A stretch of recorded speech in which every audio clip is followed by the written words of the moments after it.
I am happy to continue our program today with our next segment, live from Shanghai, with WDO member Design Innovation Institute Shanghai. Moderating the next hour segment is former 2019-2021 WDO President, now Senator Srini Srinivasan. Srini is a highly accomplished designer and entrepreneur in creative design and technology development with over 25 years of work experience in the Silicon Valley, United States, and India. He has been a keynote speaker on several design conferences across the globe on innovation and design topics, and a member of the jury on several well-known design awards across the globe.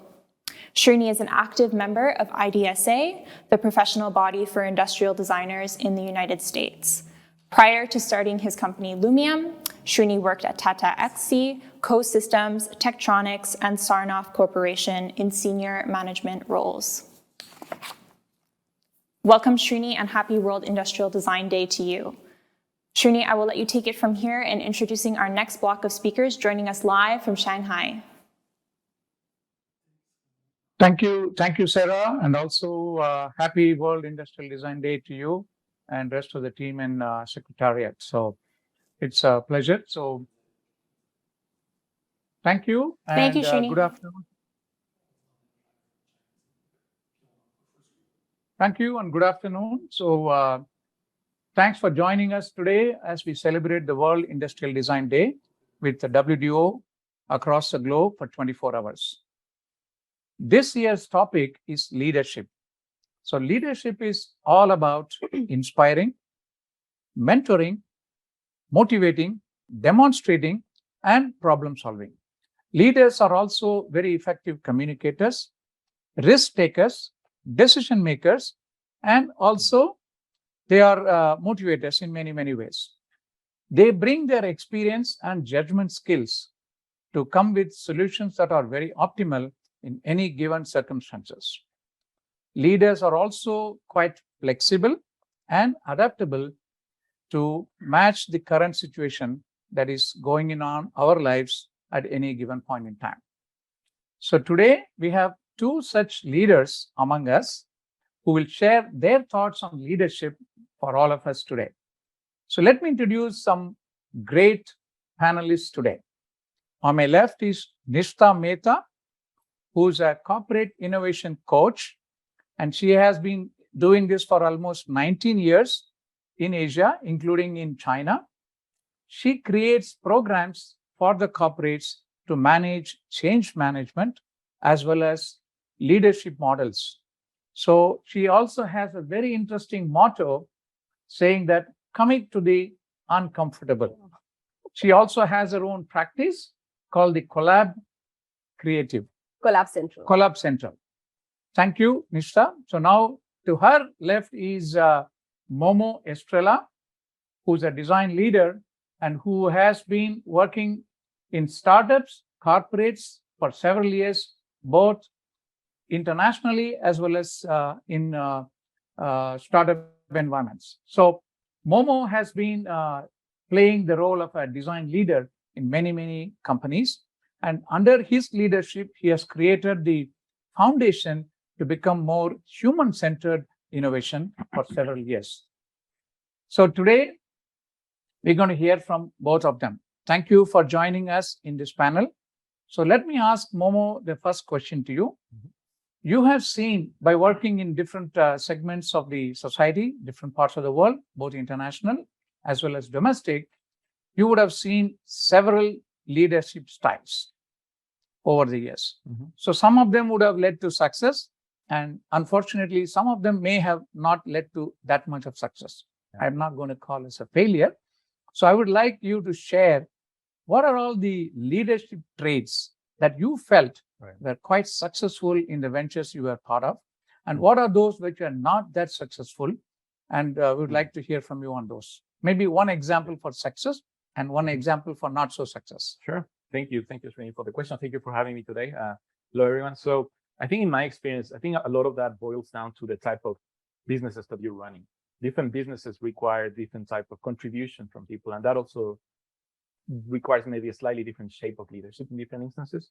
Like to me, say, for example, in maybe smaller companies, in a startup environment, where you're trying to maybe define your vision, your consumer value proposition, what you require is the ability to navigate these elements, right? The ability to create a strong team willing to experiment and help you find an operational model to grow and succeed.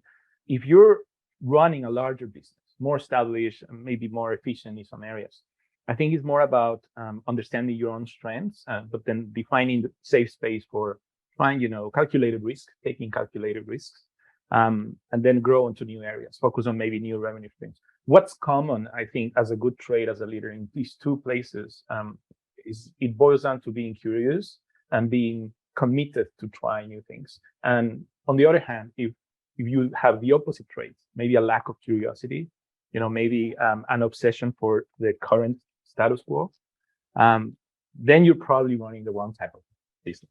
Yeah, from my experience. So would you mind venturing out to saying, like, which was the one that you were not highly successful? So I was an advisor at 2 startups in the US. I think we were not successful in both of them for the same reason, which was we did not have a clear consumer value proposition. I think we started with the technology and we got very excited about the technology, but we did not invest enough time understanding the actual problem that this was solving, or what were the actual true needs of the market. And in our, I guess, adventure to find that fit, we did not succeed. That was in 2 different places, doing 2 completely different things, led by 2 different teams, but that failed for the same reason. Thank you, Momo. That was excellent. So now on to you, Nishtha. If you don't mind, can I build on something? Yes, please go ahead. This is an open discussion. We're trying to be impromptu. I really, it really ring bell with what Momo just said, and an analogy comes to my mind. Having worked both with European markets, American markets, and Asia in particular, the biggest shift I've seen being here 17 years in China is the analogy of being a consultant. You are an advisor or a consultant, no matter what organization you're working for. Sure. And one of the traits or approach which doesn't seem to work as much is when you are telling. So in my partners in Europe and US, for example, you're paid as a consultant to give advice and tell, hey, you should take this approach, that approach. In China, on the contrary, if you're telling too much, it really doesn't work. You have to almost make it look like that the idea is coming from the other person. The buy-in has to be there. And that's one of the traits one needs to cultivate for being successful here. Sorry if I went. Thank you. I think it was good, but I think you are also a mind reader, I think, because that was leading to one of the questions that I was going to ask you anyway. So your work, Nishtha, in startups, as well as advising small as well as big, global brands, as well as local companies. So how would you characterize the leadership styles in China, which somewhere you answered? Especially, I would like to know for the audience, what are all the leadership styles of the global brands, the local leaders in China? Are they independent enough to be able to take decisions, or are they just cloning the strategy that was given to them by the headquarters? I think it's a great question. I mean, I'll start backward. Definitely, I've seen in the last 10 years of the 17, 18 years I've been, and I've discussed with many people from China or outside, local leaders, let's call it, even multinational leaders, they could be from any nationality. They have definite independence now than it used to be 10 years ago. So they can independently make decisions. They can independently lead. Of course, in terms of strategic fit, they have to walk the talk with the global part. Absolutely. But definitely there is independence. It's about the personal style, which Momo said. So, an ex-corporate leader in an F&B versus lifestyle or a car brand. A lot of the automobile brands actually have leaders who have a very different approach to, let's say, a Starbucks or Unilever. Right. But I think it's also in China, the fashion industry is highly volatile, whereas the other industries, like you said, in automotive and everything, do you see a distinct difference? Because a lot of brands are coming in all segments from outside to China. Right. So if I just may add one last point to your question, the leadership style. Of course, we all know theoretically there are so many leadership styles all over the world. I'll try to narrow down to very simply two, which I feel is working a lot in China and a lot of places in Asia and also other parts perhaps. One is the transformational style leadership, which is more like charismatic. Sure. That leader is the brand, which happens a lot in China, right? Right from your Alibabas to TCL to whatever, even multinational, the charismatic leader style, personality drives. And the second one is a benevolent leadership style, which is more led by harmony, balance, because it's in the Chinese culture, especially two traits important: not being selfish, unselfishness, and the other being leading by example. So in the second leadership style, benevolent, you need to be able to attract a balance where you are listening to your team members. It make it look like it's win-win. And you as a leader should not be the first one to actually talk much. That's another, like, two ways to just simplify. Yeah, that's very good. We talked about the good traits of leaders is to also be able to listen and listen very patiently. I think that's what you are seeing in your coaching of different corporates. So that's great to know. So going back to Momo, so if you are a leader where you need to navigate a particularly not so successful venture, how would you go about? So you have tons of experience in startups and big corporates. So how would you go about? What would you want the audience to know how to navigate failure? Yeah, so I think step zero to me is usually to reframe failure. I think I see failure as unmet success or as a source of learnings, or as one way to not do something, right? Of course, there's different, I guess, scale of failures, and some of them are irreparable, right? But I think when it comes to what does it take as a leader to navigate failure, I think what's important is to have the right diagnostics of what went wrong, right? In which area of the spectrum is the failure happening? Was this a strategic problem? Was this a tactics problem, an execution problem? Where does this sit? And how is it affecting us as a business? How is it affecting the relationship with our customers? And what will it take for us to not only diagnose, but to do something about it? Very often, I think one of the key traits of ensuring that you're navigating failure is to ensure that you're solving the right problem constantly. I think most companies are not rigorous enough in defining the problem they're trying to solve or articulating why those issues are important. And without having the right problem to solve, you risk innovating outside of your strategy, you risk wasting resources. But the biggest of all, you risk not knowing when you're failing. True. You actually don't know that you're failing until it's too late. And because there's no learning system, there's no clear problem to solve, those are the type of failures that are like irreparable or irrecoverable. Yeah. So how would you articulate it to the stakeholders? Because that's mostly important, right? Even if it is not a funded company, you still have stakeholders in the form of shareholders or a board that governs. So how that the most difficult challenge is to convince the stakeholders to do something which is drastically different. Because we did a conventional method and you are not successful.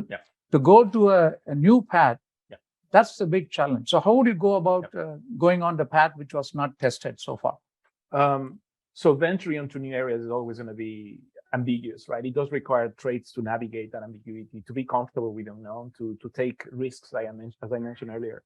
And I think one of the key characteristics is to be very clear about the things that you know and the things that you don't know as a business. So if you're a private entity or if you're a public company, even more so, right? Like the transparency of acknowledging that you're solving problems in a new way. There are cases where companies have been very transparent about how they solve things. Startups like Buffer, for example, right? Buffer that keeps a completely transparent strategy, how they solve problems, how they approach different things. And it's a source of learnings from them because the entire world gives them feedback basically on their strategy. Absolutely. And other companies learn from them and then they take on the same angle. So I would say the key is to create the right accountabilities and to be transparent about how are you recovering from this failure and what's your plan, what is the durability or what is the defensible strategy you have moving forward. So would it be possible for you to give an example of what you have done, if not in the immediate, but in the past companies? So one, I would say source of learnings we had, I don't know if I consider that as a failure, was we introduced a new way of shopping in one of our new stores. And this is something that we've never done before. It was the first time that we did that globally. And of course, everything that is new meets some resistance. And we experimented with things. It did not yield some of the expected results in terms of how customers would engage and use a digital tool to shop inside our stores and so on. But what we did behind that was to really try and study in the customer journey, what are the key moments where we need to engage, maybe at a communication level, maybe at a product marketing level, digital product marketing level. So how do we maybe create these new behaviors that we require for this to succeed? So that was a recent learning that happened about a year ago in one of our small stores. And with all those learnings, we are applying those now into all the other big stores we have. Oh, that's amazing. That's during the sort of pandemic time. So yeah, post-pandemic opening. Yeah, that's right. Yeah. Excellent. Thank you, Momo. So Thank you. moving on to you, Nishtha. I think, you've been doing this coaching.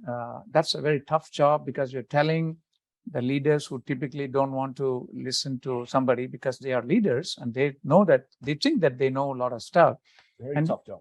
Very tough job, She's in very good terms at of, so how would you characterize, when, what percentage, if not, absolute numbers, how do they take your coaching, your plans, for change management or creating some new buzz for the business? They invited you in the first place to tell them what is not working, but it's also same time, it's not easy to accept.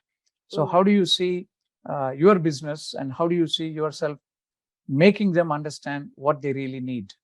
Great question, and thank you. Firstly, it's interesting because my background was, or partially is still, into consulting.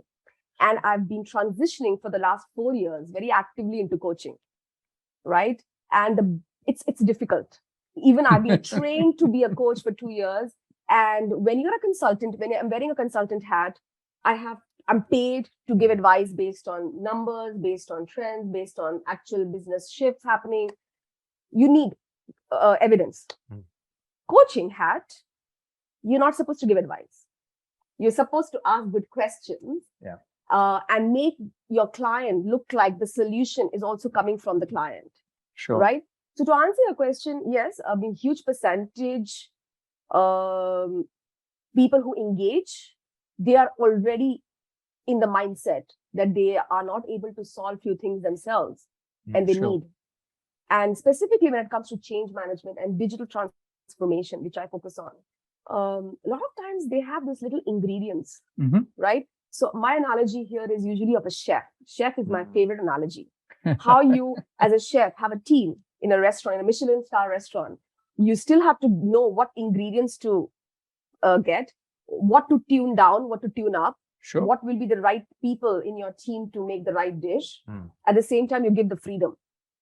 So when I walk into a program, success, half the battle is won because they're invited, unless I'm pitching, right? So it's quite high. And then what happens is I definitely make sure, and I'm not giving any advice, I actually create that situation and that frame of discussion that the chef is the client. The leader is a chef. I'm just your, what do you call it? Enabler? Enabler. Yeah, that's a good facilitator. And when they are in the chef role, they have to realize what are their strengths, right? So the difference between a leader who is coachable and a leader who is not coachable is essentially that they have self-awareness, which is higher, right? And they figure out, oh, this is what makes me a great chef.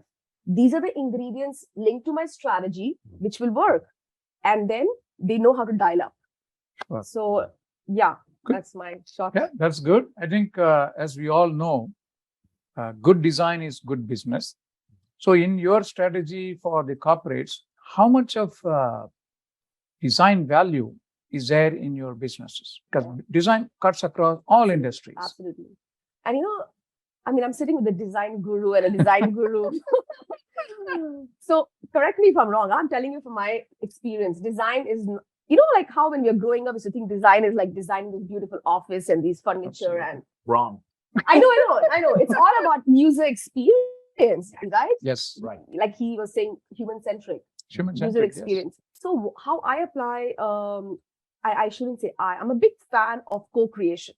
So every single program of mine, and probably Momo knows a little as well, is about co-creation.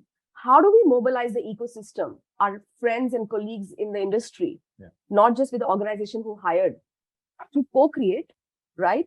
And to design based on the problem you're solving. Momo just said the biggest challenge is sometimes leaders or even normal people in the organization don't know what problem are you solving. Are you solving? That's very, very true. Right? For that famous elevator example, the elevator wait is slow. Sure. So should you increase the speed of the elevator, or should you make the time while they're waiting more relaxing and entertained? Right? Absolutely. So in short, it is really about designing the user experience of your employees when it comes to change management and digital transformation, which is a little internal. Yeah. One needs to be clear as a leader, what will make my people join me in this navigation? Absolutely. So since you are in the process of change making, do you also measure the change that you proposed after a certain period of time, maybe 6 months or 1 year, to know you yourself are getting into the right direction of being able to coach? So do you do some kind of a feedback mechanism? Yes. I'll be honest, sometimes it's important, sometimes it is part of the deliverable.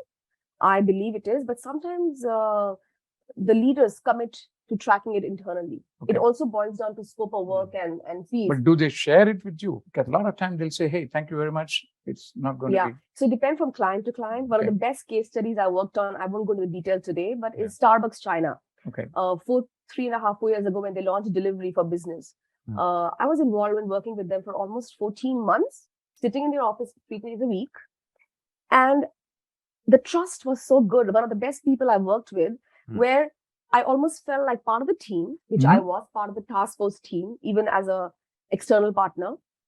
But they give access to the insights, the test and learn, the pilot programs, and we could measure, right?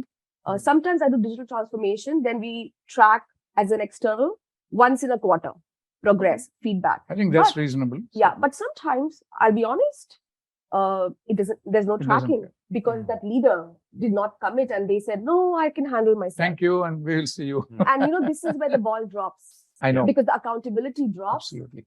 Yeah. Thank you for that, Nishtha. So back to you, Momo. This is one of those challenges for all designers like us. So when we design leadership, we talk about it all the time. We talk about transformation. It's another topic that we always love to talk. But for a normal designer, be it a digital designer like you or an industrial designer like me, it's very difficult for the designers to be in the boardrooms to be leaders because of the known right brain versus left brain kind of conflicts that people have brought to life, right? So how do you think we can train or coach the designers to become design leaders? I'm not just saying leaders. They could drop design and become leaders, but to become design leaders, what would you recommend? Right. I think design, although it's like a very big word, there's a spectrum, there's a range of manifestations of design. And you could think of design as a way to solve a problem or as a form of expression, right? Where you may have illustration, or you may have, I don't know, business design, or maybe industrial design, a little bit leaning towards here. It doesn't mean that an engineer cannot make art or that an artist cannot solve a problem. It's just a natural placement for this thing. I feel what's often missing in young designers is some sort of creative intention. Where do you want to use this? Do you want to use this in the service of a brand, or do you want to use it in the service of people? Sure. Because, for example, if you are very excited about design as expression and you want to do that in the service of a brand, maybe you will be very happy in certain agencies or certain companies that really appreciate that type of work. But if you're very passionate about using design to solve problems for people, you will be happier elsewhere. But then in these quadrants, the people you meet, the books you read, the events you go to, the projects you take on the side are also very different. And I feel like this understanding, I mean, it took me like almost a decade to understand this before I started applying it in my own career. And I think exposing people earlier to the width and to the depth of design will start to maybe encourage them to learn areas that will help them to succeed in the future. Because I think we are in a stage where we no longer need to justify, why do you need a designer in this project? Why do you need a designer in this team? Why do you need a designer in this boardroom even? Sure. Some companies already know that. Right. The question is like, now what? What do we do next? And that's what I'm sitting with. I don't have an answer. Absolutely. But ask me next year. Okay, cool. I will. I will. So to both of you are in the digital world, transforming, the world into more user friendliness and user-centered, human-centered. The word which is all ringing in our ears every day is sustainability.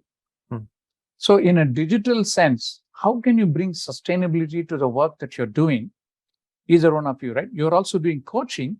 Is not really, doing some materials or whatever, but you're also coaching companies that are involved in materials. Yeah. So how would you address the term sustainability in your day-to-day work? So thank you for from a digital perspective. So we've tried a few things. For example, encouraging people to choose, say, greener delivery options in the app or on the web. So we make the option feel a bit more appealing. We explain very clearly the benefits. The delivery price is a bit different. The waiting time is different, but we can fulfill the order with green vehicles, with electric vehicles. And over 95% of our deliveries are already done with electric vehicles. Right. So that's one way we do that. Another way is we design for low battery use. So the code in our digital products, the images, everything is highly optimized. So for example, our app is like 100 megabytes. Sure. So if right now you make a video of us talking for like 15 seconds, that video is larger than the app, right? That the IKEA app on your phone. And at scale, when you have like 160,000 people using that every day in China, at scale, that makes a difference. And it enables more accessibility. It allows people with older phones to enjoy our digital app, but it also prevents battery waste and consumption of resources, and I guess all the other collateral effects. Absolutely. And that's, sitting down in a design team as far away as you could theoretically imagine from achieving impact on sustainability, yet it is possible. Absolutely. That is great, because a lot of times, the technology, the newer technologies of servers and things like that, they are less sustainable compared to the older ones that we're using. Even though you're saying, no, I'm not wasting any material, but you are consuming energy. And that itself is something that is causing a lot of damage to this world. That's right. Nishtha, your turn. By the way, I have to say, every time in a conversation, even with you, whom I just met 2-3 months ago, when I'm so mesmerized, both of you, I learned so much in every conversation. So thank you. What came to my mind instantly was 4 or 5 years ago, I was hired by Shell. It was a contracted project, so I can speak openly. The KPI I was given by the global Shell team was not a single use of paper in the workshop. And I was leading with the head of global for that particular piece of work, a global strategic development, which should be aligned with over 18 countries. And it so happened that the city they chose was south of China. So everybody flew to China and we did the co-creation of the strategy and the buy and all. But the KPI was no paper. This was 4.5, 5 years ago. Wow. Everything should be digital. We used Slido. I'm just giving an example how sustainable practice can influence to reduce wastage. Absolutely. Right? It's a mindset. Exactly. And the entire workshop, we aligned live through tools like Slido, pre-cooking the dishes, the strategic documents before, and then coming together through voting, and getting over 45, 50 people to input live and aligning through technology. It was an amazing experience even for me. I was a little bit scared. What if it goes wrong? But it went fine. And another very quick example, which might be inspiring, is just a month ago, at the height of the Shanghai pandemic, working with Unilever, actually, China, and we were supposed to do a creative innovation piece of workshop. I'll finish very quickly. And we were supposed to do offline because it was the whole China team for China by China. And because pandemic, we couldn't do offline. Right. And the decision by the leader was, we are losing time. We don't know. And we moved the entire offline workshop online. It was the first time that particular team of 22 people were doing it online, adapted on the way. And that is an example of how digital. And of course, the design has enabled it. If you look at the tools like Miro, all of them have transformed design. And now everybody knows how to use them. I know. Exactly. You don't like them, but everybody knows how to use. But you know what? Absolutely. We were actually very agile. Sustainability, my last point is sustainability for me or for us is also about resources are not infinite. They're True. limited. How True. are we going to save our time? The best thing I do these days is people ask me for a meeting. I actually set the limit. Can we have a 10 minutes call? Why do we have to have a 30 minutes Correct. call? Correct. So I think design is important in everyday life. Absolutely. Thank you. Thank you very much, Nishtha and Momo. It's a pleasure to have you on this panel as we celebrate the World Industrial Design Day. And thanks for joining. Thank you. And also Thank you. spread the news that today is birthday of World Design Organization. So thank you very much. Thank you for coming. inviting us and So, see you thank you for soon. I'll see you soon. Take So, care. See you thank soon. you very much.